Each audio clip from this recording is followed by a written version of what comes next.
যে আমাৰ যি জাতীয় সংগীত বন্দে মাতৰম। আপোনাসকলে জানে যে আমাৰ শ্ৰদ্ধেয় বংকিম চন্দ্ৰ চট্টোপাধ্যায় ডাঙৰীয়াই লিখা গীত আছিল 1875 আৰু এতিয়া আমাৰ প্ৰায় 150 বছৰ কাল এতিয়া হ'ল আৰু ইয়াৰ এক ইতিহাস আছে যে এই গীতটোৰ দ্বাৰাই অনুপ্ৰাণিত হৈ আমি আমাৰ ভাৰতবৰ্ষৰ স্বাধীনতা আন্দোলনৰ এক মূল গীত হিচাপে পৰিগণিত হৈছিল। আপোনাসকলে জানে যে এই গীতটো মূলত দুটা ভাষাত সংস্কৃত আৰু বাংলা ভাষা মিলি পেলাই গীতটো ৰচনা হৈছিল আৰু বংকিম চট্টোপাধ্যায়ৰ যি উপন্যাস আনন্দমঠ অতি বিখ্যাত কিতাপ এখন ৰাষ্ট্ৰব্যাপী তথা আন্তঃৰাষ্ট্ৰীয়ভাৱেও সমাদৃত এখন তেখেতৰ কিতাপ লিখিছিলে আনন্দমঠ বুলি। সেই আনন্দমঠ কিতাপখনত এই আমাৰ বন্দে মাতৰম এক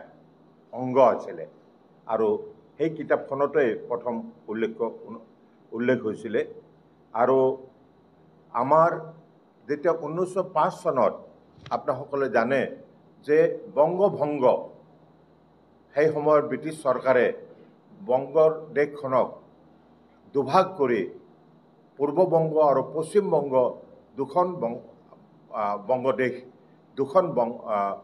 বাংলাদেশ তেখেতসকলে প্ৰস্তাৱ দিছিলে। বাংলা ভাষাত ৰচিত এই বন্দে মাতৰমটো মূল মন্ত্ৰ হিচাপে আগত লৈ ইয়াৰ বিৰোধিতা কৰা হৈছিল। বংগভংগ বা বংগ বিভাজনৰ বিৰোধিতা কৰা হৈছিল। বন্দে মাতৰম আমাৰ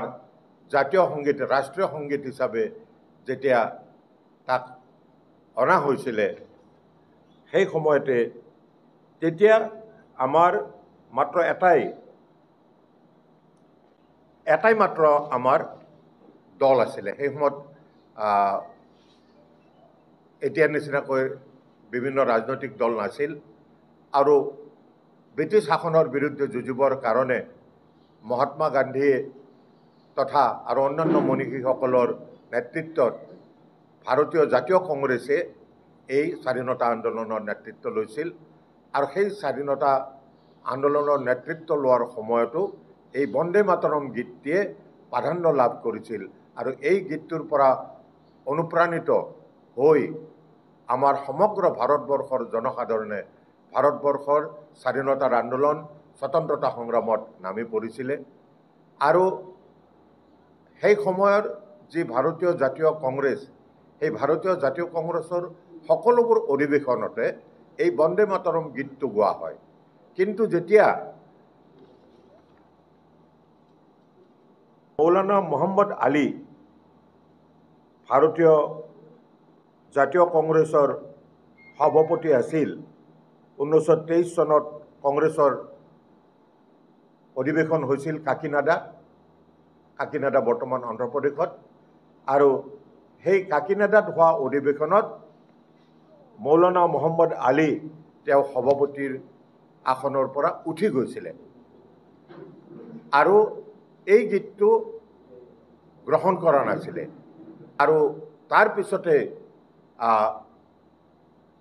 যি এক বিভাজন ধৰ্মীয় বিভাজনৰ সূত্ৰপাত কৰিছিল এই মোহাম্মদ আলী ডাঙৰীয়াই যিগৰাকী কংগ্ৰেছৰ সভাপতি আছিল। পৰৱৰ্তী সময়ত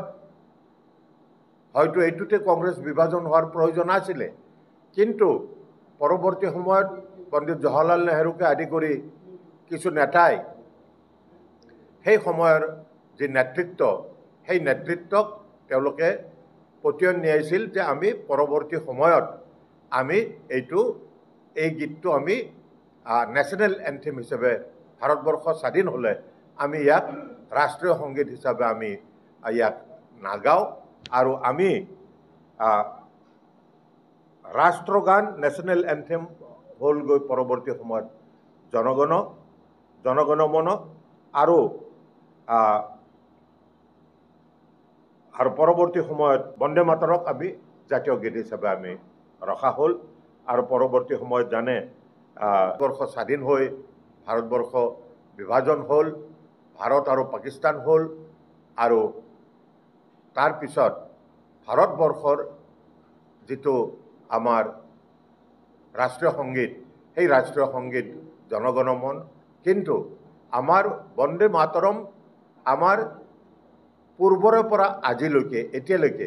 বন্দে মাতৰমৰ প্ৰতি ভাৰতবৰ্ষৰ ৰাইজৰ যি আকৰ্ষণ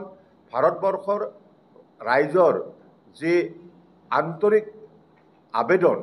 সেই আবেদন বন্দে মাতৰম গীতত ফুটি ওলায় আৰু সেইকাৰণে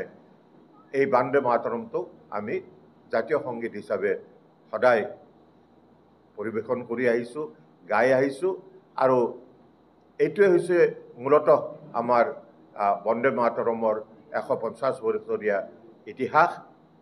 জৱাহৰলাল নেহৰুৱে প্ৰধানমন্ত্ৰীৰ কিছু বিৰোধ কৰিছিলে তেওঁ এক হিচাপে মৌলানা মোহাম্মদ আলীৰ যিটো ব্যাখ্যা সেই ব্যাখ্যাটোকেই যে ভাৰতবৰ্ষ ধৰ্মনিৰপেক্ষ গতিকে এই গানটোত আমাৰ স্বদেশৰ আভাস আছে ভাৰতীয়ৰ আভাস আছে আমাৰ ভাৰতবৰ্ষৰ জনসাধাৰণৰ আভাস আছে গতিকে আমি এটা নিউট্ৰেল গীত আমি ৰাষ্ট্ৰীয় সংগীত হিচাপে নেশ্যনেল এন্থেম হিচাপে ল'ব লাগে যাৰ ফলত এই বন্দে মাতৰম যিটো আমাৰ সকলোৰে অন্তৰৰ প্ৰিয় আছিলে সেইটো আমাৰ নেশ্যনেল এন্থেম নহ'ল আৰু তাৰ কাৰণ হ'ল সেই সময়ত যি প্ৰধানমন্ত্ৰী জৱাহৰলাল নেহৰুৰ পূৰ্বতে মৌলানা মোহাম্মদ আলীৰ সভাপতিত্বৰ যি কংগ্ৰেছ আছিল সেই কংগ্ৰেছৰ আৰু পৰৱৰ্তী সময়ত নেহৰুৰ বিৰোধিতাৰ কাৰণে বন্দে মাতৰমটো আমাৰ নেশ্যনেল এন্থেম বা ৰাষ্ট্ৰীয় সংগীত নহৈ আজি জাতীয় সংগীত হিচাপে আমাৰ মাজত আমাৰ অন্তৰত বাজি আছে আৰু এইটোৱেই ইতিহাস যি আজি আমি সুঁৱৰিব বিচাৰোঁ